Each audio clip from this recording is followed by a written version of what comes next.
मैं कोमल प्रसाद यादव, सहायक प्राध्यापक विधि, बीसीएस शासकीय स्नातकोत्तर महाविद्यालय धमतरी, आप सबका अपने इस व्याख्यान में हार्दिक स्वागत करता हूं। मैं आज आप सबको आपराधिक अत्याचार, गृह अत्याचार एवं गृह भेदन के संदर्भ में अपने इस व्याख्यान के अंतर्गत जानकारी दूंगा और अपने इस व्याख्यान के अंतर्गत आप सबको आपराधिक अत्याचार किसे कहते हैं, गृह अत्याचार किसे कहते हैं और कैसे गृह भेदन गृह अत्याचार हो जाता है उसके बारे में जानकारी दूंगा। भारतीय दंड संहिता 1860 की धारा 441 में 441 में आपराधिक अत्याचार के विषय में जानकारी दी गई है, जिसमें कहा गया है जो कोई किसी संपत्ति में या किसी संपत्ति पर जो दूसरे व्यक्ति के कब्जे में है, इस आशय से प्रवेश करता है कि वह अपराध करे या उस व्यक्ति को जिसके की संपत्ति पर वह प्रवेश किया है उसे अभित्रस्त करे, अपमानित करे या क्षुब्धकारित करे, अथवा वह किसी व्यक्ति के संपत्ति में या संपत्ति पर विधि पूर्वक प्रवेश करके विधि विरुद्ध तरीके से बना रहता है ऐसी संपत्ति पर, इस आशय से कि उस व्यक्ति को जिसके की संपत्ति पर वह प्रवेश किया है उसे अभित्रस्त करे, अपमानित करे या क्षुब्ध करे, या इस आशय से वह बना रहता है कि कोई अपराध कारित करे, तो यह कहा जाता है कि उसने आपराधिक अत्याचार का अपराध कारित किया है। मतलब आपराधिक अत्याचार से सामान्य अभिप्राय यही है कि कोई व्यक्ति किसी संपत्ति पर या संपत्ति में जो किसी दूसरे व्यक्ति के कब्जे में है क्या करता है, प्रवेश करता है। किस आशय से? अपराध कारित करने के आशय से या उस व्यक्ति को अपमानित, क्षुब्ध या अभित्रस्त करने के आशय से प्रवेश करता है, या ऐसे संपत्ति पर या संपत्ति में विधि पूर्वक वह इस आशय से बना रहता है विधि विरुद्ध कार्य करने के लिए, विधि पूर्वक विधि विरुद्ध कार्य करने के लिए इस आशय से बना रहता है कि वह उसके द्वारा उस व्यक्ति को अभित्रस्त करे, अपमानित करे या क्षुब्ध करे, या इस आशय से वह उसके संपत्ति पर बना रहता है प्रवेश करके कि वह कोई अपराध कारित करे। तो ये कहा जाता है कि इस प्रकार का जो भी कार्य कोई करेगा, कोई भी व्यक्ति, वह आपराधिक अत्याचार का अपराध करेगा। आपराधिक अत्याचार को दंडित किया गया है भारतीय दंड संहिता 1860 की धारा 447 के अंतर्गत। इस धारा में कहा गया है कि जो कोई आपराधिक अत्याचार कारित करेगा उसे दोनों में से किसी भांति के कारावास से जिसकी अवधि 3 मास तक की हो सकेगी, या जुर्माने से जो 500 रुपए तक का हो सकेगा, या दोनों से दंडित किया जाएगा। मतलब जो आपराधिक अत्याचार करेगा उससे दोनों में से किसी भांति के कारावास से जिसकी अवधि 3 माह तक की हो सकेगी, या जुर्माने से जो 500 रुपए तक का हो सकेगा, या दोनों से दंडित किया जाएगा। अब मैं आप सबको गृह अत्याचार के विषय में बताऊंगा, जिसे भारतीय दंड संहिता की धारा 442 में परिभाषित किया गया है। इससे पहले मैंने आपको बताया दंड के विषय में, कौन से दंड, आपराधिक अत्याचार में कितना दंड दिया जाएगा इसके विषय में बताया था, और उसमें दंड जो बताया गया है वो भारतीय दंड संहिता की धारा 447 में बताया गया है। आइए हम गृह अत्याचार को समझते हैं। जो कोई किसी निर्माण, तंबू या जलयान में जिसका कि प्रयोग मानव आवास के रूप में किया जा रहा है, या किसी ऐसे स्थान में जिसका या कोई ऐसा विनिर्माण जिसका प्रयोग उपासना स्थल के रूप में किया जा रहा है, या कोई ऐसे संपत्ति की अभिरक्षा हेतु किया जा रहा है, ऐसे विनिर्माण में प्रवेश करता है और बना रहता है, तो ये कहा जाता है कि वह व्यक्ति गृह अतिचार कारित करता है। मतलब धारा 442 के अंतर्गत गृह अतिचार की परिभाषा दी गई है और इसमें बताया गया है कि जो कोई किसी निर्माण, तंबू या जलयान में जिसका कि प्रयोग मानव निवास के रूप में किया जा रहा है, या कोई ऐसा निर्माण जिसका प्रयोग उपासना स्थल के रूप में, उपासना स्थान के रूप में, या संपत्ति की अभिरक्षा के स्थान के रूप में किया जा रहा है, उसमें प्रवेश करके आपराधिक अतिचार कारित करता है या उसमें बना रहता है, वह गृह अतिचार का अपराध कारित करता है। ऐसा कोई व्यक्ति जो गृह अतिचार का अपराध कारित करेगा, मतलब गृह अतिचार कारित करेगा धारा 442 के अंतर्गत, तो उसे भारतीय दंड संहिता की धारा 448 के अंतर्गत दंडित किया जा सकेगा। कितना दंड दिया जाएगा उसको? 1 वर्ष तक का कारावास या 1000 रुपए तक का जुर्माना या दोनों दिया जा सकता है। मतलब दोनों में से किसी भारतीय के कारावास को जो 1 वर्ष तक का हो सकेगा, या जुर्माना जो 1000 रुपए तक का हो सकेगा, या दोनों से दंडित किया जाएगा। तो आपराधिक अतिचार गृह अतिचार की परिभाषा भारतीय दंड संहिता की धारा 442 में, और उसके लिए दंड की जो व्यवस्था की गई है वो भारतीय दंड संहिता के अंतर्गत ही धारा 448 में की गई है। आइए अब हम आप सबको गृह भेदन के विषय में जानकारी देते हैं। गृह भेदन क्या है? जो कोई गृह अतिचार कारित करेगा वह गृह भेदन करता है। ऐसा कहा जाता है यदि वह व्यक्ति तस्मिन पश्चात बताए गए 6 तरीकों में से किन्हीं भी तरीके से किसी गृह में प्रवेश करे या उस गृह में अपराध के प्रयोजन से प्रवेश करे, या अपराध करने के बाद वह गृह से क्या करे? निकल जाए, तो इसे कहा जाता है कि वह गृह भेदन करता है। मतलब जब धारा 445 में गृह भेदन की परिभाषा दी गई है, जिसमें बताया गया है जो कोई किसी घर में गृह अतिचार कारित करेगा वह गृह भेदन करता है। यह कहा जाता है यदि वह तस्मिन पश्चात, मतलब इस धारा में जो बताई गई बातें हैं, निम्नलिखित 6 तरीकों में से किसी तरीके से उस गृह में क्या करे? प्रवेश करे या वहां से निकल जाए। तो ऐसा प्रवेश वह कोई अपराध कारित करने के आशय से करे, के प्रयोजन से करे, या उस अपराध को कारित करने के बाद वह निकल जाए, तो ऐसा व्यक्ति जो कि इस प्रकार का गृह अतिचार करता है वह गृह भेदन करता है। यह कहा जाता है यदि वह धारा 445 में बताए गए तरीके जो 6 बताए गए हैं उन तरीकों में से किसी भी तरीके से किसी गृह में प्रवेश करे या गृह से प्रस्थान करे, निकले।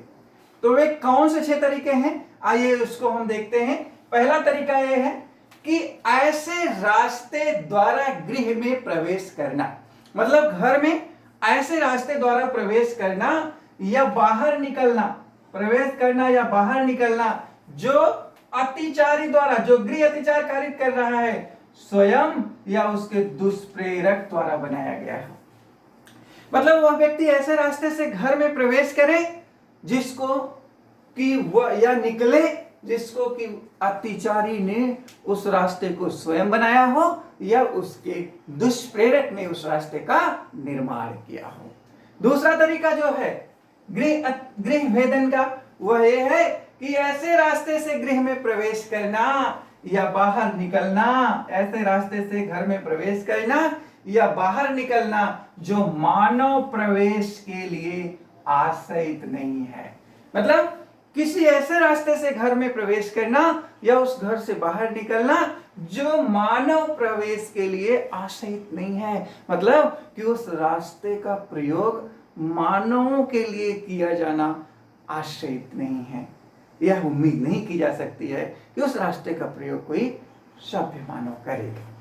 तीसरा जो तरीका गृह भेदन का है वो ये है कि किसी ऐसे रास्ते से प्रवेश करना या निकलना जो ऐसे साधनों द्वारा खोला गया हो। मतलब किसी ऐसे साधन द्वारा खोला गया हो जो कब्जाधारी के आशय के अनुकूल ना हो। मतलब उस घर पर जिसका कब्जा है उसके आशय के अनुकूल ना हो, मतलब उसकी इच्छा के विपरीत हो। वैसे साधनों द्वारा उस घर को या उस रास्ते को खोला गया हो, जैसे कि दीवार तोड़ देना या ताला तोड़ देना आदि। और वह ऐसे रास्ते से क्या करे, उस घर में प्रवेश करे या बाहर निकले तो उसे ऐसे गृह अत्याचार को गृह भेदन कहा जाएगा। चौथा जो तरीका बताया गया है किसी ताले को खोलकर प्रवेश करना या बाहर निकलना। किसी घर के ताले को खोल करके प्रवेश करना, ताले को खोलकर प्रवेश करना या बाहर निकलना। यदि कोई इस तरह का गृह अत्याचार कारित करेगा तो उसे गृह भेदन कहा जाएगा। यह गृह भेदन का चौथा तरीका था।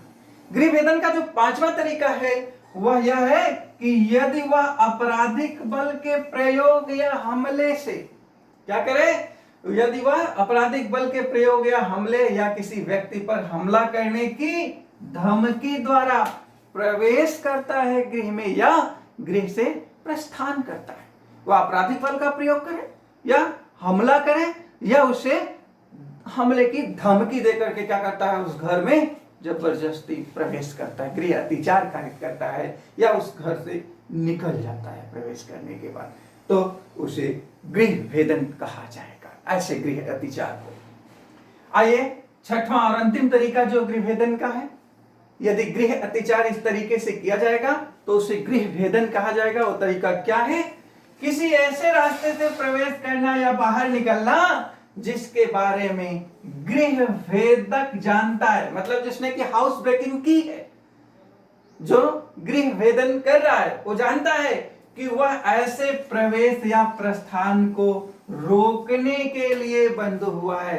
मतलब कि उस रास्ते का प्रयोग कोई दूसरा व्यक्ति प्रवेश करने के लिए प्रस्थान करने के लिए ना करे, उसको बंद किया गया है। उसको खोल करके क्या करे, वह क्या करता है, प्रवेश करता है और बाहर निकलता है, गृह भेदक को इसकी जानकारी हो और वह अपने द्वारा उस गृह अत्याचार के दुष्प्रेरक द्वारा खोला गया है और वह जो रास्ता की बंद किया गया है, जो मानव के प्रवेश के लिए या निकलने के लिए बंद किया गया था, उसको वह व्यक्ति जो कि गृह अत्याचारी है वह या उसका जो कि दुष्प्रेरक है उसने क्या किया हो, ऐसे रास्ते को खोल करके प्रवेश किया हो या वहां से घर से बाहर निकल गया हो, तो इसे गृह भेदन कहा जाएगा। भारतीय दंड संहिता 1860 की धारा 445 में हाउस ब्रेकिंग यानी गृह भेदन को समझाया गया है, बताया गया है, परिभाषित किया गया है और इसके अंतर्गत उन 6 तरीकों को बताया गया है जिनके माध्यम से यदि एक व्यक्ति किसी गृह में अत्याचार करेगा, मतलब गृह अत्याचार करेगा, तो उस गृह अत्याचार को गृह भेदन कहा जाएगा। वो जो 6 तरीके थे अभी मैंने आप सबको बताया है। अब इस पर मैं एक दो दृष्टांत बताना चाहूंगा। मान लीजिए का क्या करता है, या के गृह में एक छिद्र करके अपना हाथ डालकर उसके घर में अत्याचार करता है, तो ऐसे गृह अत्याचार को गृह भेदन कहा जाएगा। का दूसरा ये दृष्टांत है कि का या के घर में खिड़की से प्रवेश करके गृह अत्याचार करता है, ऐसे गृह अत्याचार को गृह भेदन कहा जाता है। का एक पोत के तल्लों के बारी का प्रयोग करते हुए ऐसे पोत में प्रवेश कर गया, यहाँ का जो ये कार्य था इसे गृह अत्याचार कहा जाएगा, क्योंकि वो जलयान था, पोत जो था, और तल्लों के बारी का प्रयोग करते हुए इस ऐसे रास्ते का प्रयोग करते हुए उस पोत के अंदर प्रवेश किया था, इसलिए उसके अत्याचार को गृह अत्याचार कहा जाएगा, और ऐसे गृह अत्याचार को क्या कहा जाएगा, गृह भेदन कहा जाएगा। या के घर, एक और दृष्टांत मैं आप सबको बताना चाहूंगा कि या के घर की चाबी खो जाती है जो का को मिल जाती है। काक ने क्या किया, या के घर के ताले को खोलकर या के घर में प्रवेश किया। यहाँ का जो कार्य था वह गृह अत्याचार है, और ऐसा गृह अत्याचार जो है वह धारा 445 में बताए गए 6 तरीकों में किया गया था, इसलिए उसके गृह अत्याचार को गृह भेदन कहा जाएगा। एक और दृष्टांत के माध्यम से हम इसको समझते हैं कि का क्या करता है, या के घर के दरवाजे की सिटकिनी को एक तार के माध्यम से हटा देता है और दरवाजा खोलकर उसके घर में प्रवेश करता है। का यह कार्य जो है वह गृह अत्याचार है, और चूंकि उसने बंद दरवाजे को तार के माध्यम से सिटकिनी को हटाकर खोला था, इसलिए उसका ये जो कार्य था वह गृह भेदन कहा जाएगा। एक और दृष्टांत मैं आप सबको बताऊंगा, वो ये है कि का क्या करता है, या के घर में जबरदस्ती उसको आपराधिक बल का मतलब प्रयोग करते हुए उसके घर में प्रवेश कर जाता है। का ने ये जो कार्य किया हुआ गृह अत्याचार है, और उसने आपराधिक बल मतलब जो 6वां मैंने तरीका बताया था इसमें था कि वह ऐसे रास्ते से प्रवेश करे, 5वां तरीका जो बताया था वह आपराधिक बल का प्रयोग करके या धमकी देकर, तो यह जो तरीका है वह गृह भेदन कहा जाएगा। मतलब इसी तरीके से गृह अत्याचार करेगा तो उसे गृह भेदन कहा जाएगा। इसलिए का ने जो कि या के घर में जबरदस्ती आपराधिक बल का प्रयोग करते हुए प्रवेश किया था, इसलिए उसके कार्य को गृह भेदन कहा जाएगा। गृह भेदन के लिए दंड की भी व्यवस्था की गई है। प्रक्षण या गृह भेदन के लिए दंड की जो व्यवस्था की गई है वो भारतीय दंड संहिता की धारा 453 में की गई है। यदि कोई व्यक्ति जो कि ऐसा गृह अत्याचार करता है जो भारतीय दंड संहिता की धारा 445 में बताए गए 6 तरीकों में से किसी तरीके से हो, और वह गृह भेदन कहा जाएगा। और यदि कोई व्यक्ति ऐसा गृह भेदन कारित करेगा तो उसे 2 वर्ष तक का कारावास दिया जा सकता है, और जुर्माने से भी वह दंडनीय होगा। मतलब 2 वर्ष तक का किसी भी भारतीय का कारावास जिसकी अवधि 2 वर्ष तक की हो सकेगी, और जुर्माने से भी वह व्यक्ति दंडनीय होगा। गृह भेदक या गृह भेदन का अपराध कारित करने वाला व्यक्ति को दंडित किया जा सकता है 2 वर्ष तक के कारावास से या वह जुर्माने से, मतलब कारावास व जुर्माना दोनों से दंडनीय किया जाएगा। भारतीय दंड संहिता की धारा 446 में रात्रो गृह भेदन के बारे में बताया गया है। जो कोई व्यक्ति सूर्यास्त के पश्चात, सूर्यास्त के बाद और सूर्योदय के पूर्व किसी घर में प्रवेश करता है वह रात्रो गृह भेदन का अपराध कारित करता है। इसे भारतीय दंड संहिता की धारा 446 में बताया गया है। तो आज मैंने आप सबको आपराधिक अत्याचार, गृह अत्याचार, गृह भेदन और रात्रो गृह भेदन के बारे में समझाने का प्रयास किया है, इसके बारे में बताया है। मुझे पूरी उम्मीद है कि मेरा यह व्याख्यान आप सबके लिए उपयोगी सिद्ध होगा। आप सबको बहुत बहुत धन्यवाद।